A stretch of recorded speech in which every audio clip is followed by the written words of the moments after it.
Donc c'est un stage annuel qui a lieu en général la dernière semaine du mois de juillet.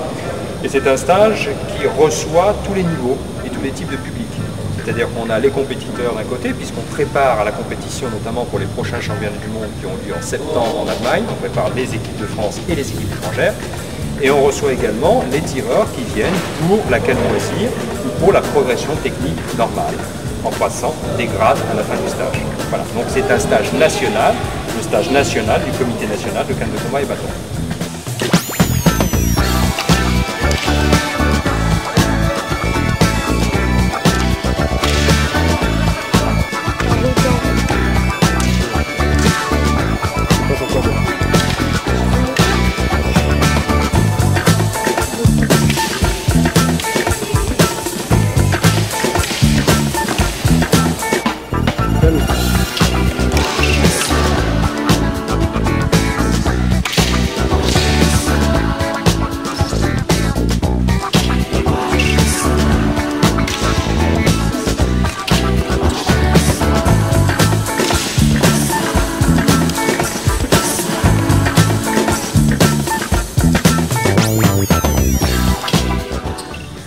À quel âge as-tu commencé la canne?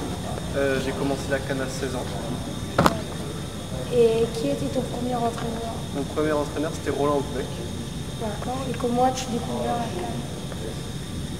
C'est par hasard, j'ai vu ça dans un fascicule et j'ai voulu y aller, je suis allé, je suis resté. D'accord. Et quel a été ton premier championnat? C'était la Coupe de France à Lyon en 2004. Et tu es arrivé... Dernier. D'accord. Et pourrais-tu nous citer des titres? J'ai été champion de France en 2007 et vice-champion de France en 2008. D'accord. En senior commercial. Alors, à quel âge as-tu commencé la canne? Alors j'ai commencé assez tard, mais enfin il y a pas mal d'années, il doit y avoir une trentaine d'années, donc j'avais 18 ou 19 ans, puisque j'ai bientôt 50 ans.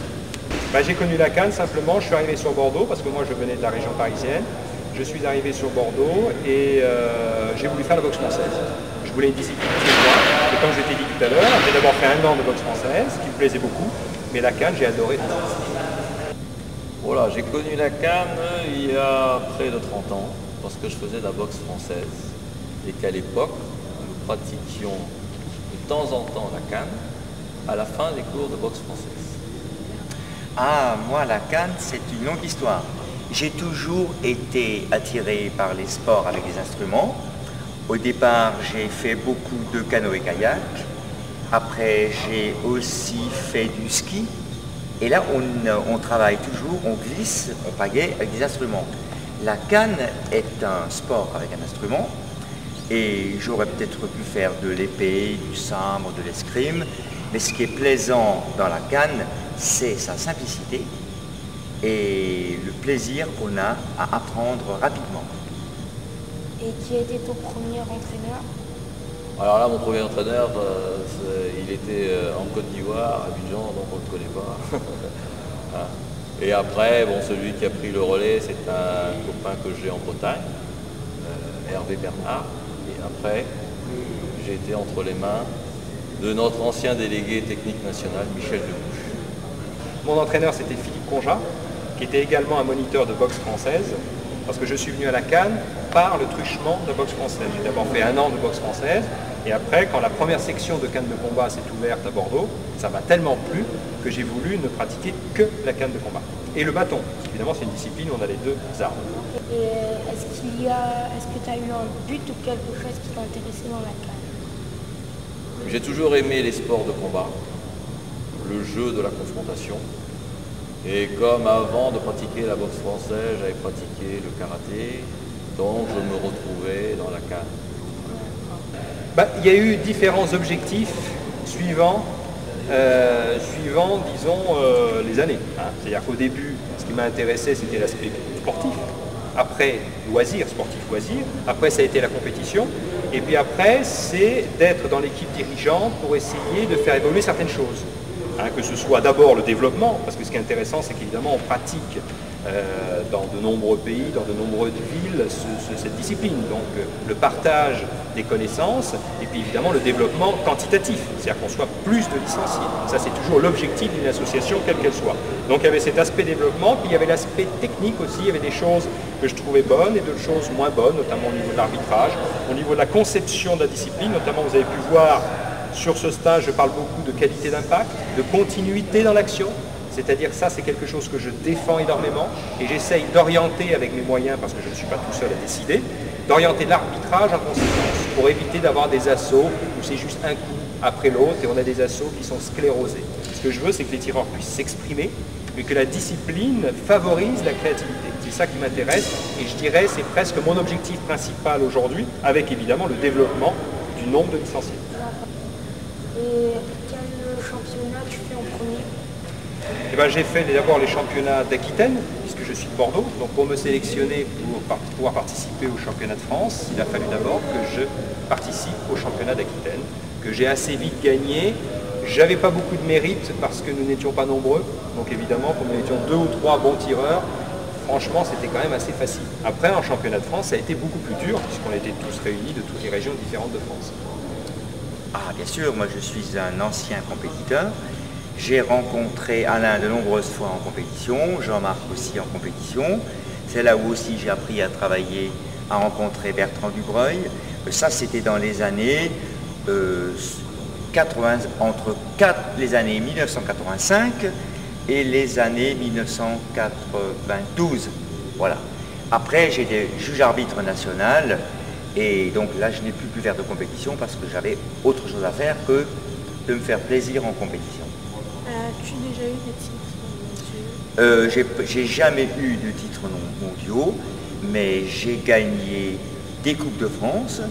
J'étais vice-champion de France plus d'une fois et j'ai aussi gagné beaucoup de titres régionaux, mais je n'ai jamais brillé, je n'ai jamais été champion de France et je n'ai jamais gagné une Coupe de France. D'accord. Comment as-tu connu Bertrand? Bertrand, je l'ai connu parce que bon, j'étais, il y a une vingtaine d'années, j'ai été sollicité pour être le médecin donc, du comité national de cadre de combat. Et Bertrand, comme Alain, étaient des compétiteurs et donc c'est comme ça que je l'ai connu. Et à quel âge as-tu connu Alain? Alain, je le connais, je ne voudrais pas dire de bêtises, depuis, je dirais, une douzaine d'années. 12-13 ans même. As-tu déjà tiré contre Alain? J'ai déjà tiré contre Alain et d'ailleurs je peux dire que c'est Alain entre guillemets qui m'a sorti des premiers championnats du monde puisque j'ai perdu contre lui en quart de finale. Me semblait-il à l'époque j'avais fait le plus dur puisque j'avais gagné, j'avais battu mon élève qui s'appelle Jonathan Dudreuil. C'est pas Dubreuil, hein, c'est Dudreuil, c'est pas tout à fait la même orthographe. Je l'avais battu 2 fois parce que le hasard des sélections a fait que je l'avais rencontré. Et j'allais dire l'expérience et la malice d'Alain a fait qu'il a remporté son combat contre moi. Donc je suis sorti en quart de finale. Alors qu'ayant passé déjà la barrière, si je peux dire, de Jonathan, je pensais pouvoir atteindre la finale. Donc Alain m'a battu avec beaucoup de panache, si je peux dire, en quart de finale, il y a 4 ans. Alors as-tu un petit mot à faire passer aux amis de la Réunion? Bien sûr. Tous les amis, tous les frères de la Réunion savent que je suis très attaché à la Réunion. Hein, que plusieurs fois, j'ai eu la velléité d'immigrer là-bas, parce qu'en tant qu'Eurasien, ayant grandi en Afrique, pour moi, la Réunion, c'est une terre qui m'irait tout à fait. Donc je les embrasse et leur dis à très bientôt. Approche un petit peu. On te voit quand même. Hein. Vous présentez à la caméra mon ami Quiche, voilà, on le voit bien, qui a été un élément extraordinaire comme tous mes amis réunionnais. Alors je voudrais rendre un hommage, d'abord un hommage général au travail que fait Alain Descorciers à l'île de la Réunion depuis des années et le travail qu'il fait au niveau national du CNCCB parce que je rappelle qu'Alain Descorciers fait partie membre du comité national du comité national donc, du CNCCB et il fait un travail énorme, notamment développement évidemment régional mais surtout développement international et dans plein de domaines. Donc déjà je veux le remercier. C'est lui qui quelque part développe et tient la région donc île de la Réunion, l'île. Et il a fait un boulot énorme, et je crois que tous les clubs qui maintenant, comment dirais-je, reçoivent de plus en plus de licenciés, tournent quand même en partie grâce à lui. Voilà, donc là je voudrais le remercier. Ah ben, les amis de la Réunion, il n'y a pas grand-chose à leur dire. Tout simplement, je les connais depuis longue date. Alain me fait venir à la Réunion régulièrement pour des stages depuis 10 ans, si mes souvenirs sont bons. Et naturellement, je fais régulièrement le tour de l'île, et chaque fois qu'il y a un stage à faire et des informations à donner à mes amis réunionnais, je le fais avec grand plaisir. D'accord, merci Roland. Merci mademoiselle Charlotte. Donc après avoir rendu hommage à Alain, évidemment, je n'oublie pas toute l'équipe qui est derrière lui, à ses côtés. Jean-Marc Chéniaud, qui prépare tous les compétiteurs, qui entraîne la plupart du temps les compétiteurs, et dont le travail a porté ses fruits, puisqu'il faut reconnaître que les résultats absolument exceptionnels de Nicole Schanfock, notamment au championnat d'Europe dernier, et puis elle vient d'être championne de France, mais elle est quand même championne d'Europe en titre, et elle fait partie de l'équipe de France féminine pour les championnats du monde du mois de septembre 2008 en Allemagne. Elle est également championne du monde par équipe, la Réunion d'ailleurs, l'équipe réunionnaise est championne du monde par équipe. Donc je voulais quand même rendre hommage à l'énorme travail qui a été fait par Jean-Marc Chéniaud et par tous les compétiteurs qui se sont consacrés, qui ont sacrifié du temps et beaucoup d'énergie pour rapporter des résultats très importants à l'île de Réunion. Donc merci à Alain, merci à Jean-Marc, merci à Nicole, merci à tous les autres qui œuvrent pour le développement de la canne à la Réunion. Merci à vous tous. Ouais, Yannick, bois pas trop de rhum charrette. Je dois dire qu'à chaque fois qu'il y a nos amis réunionnais qui viennent au stage, qu'on rencontre en compétition, je suis toujours étonné, pas que j'ai eu des doutes avant, mais je suis toujours étonné par l'aspect, je n'ai pas d'autre mot, courtois, gentil, aimable. Je sais que ce sont des mots un peu désuets, mais pour moi ça a un sens.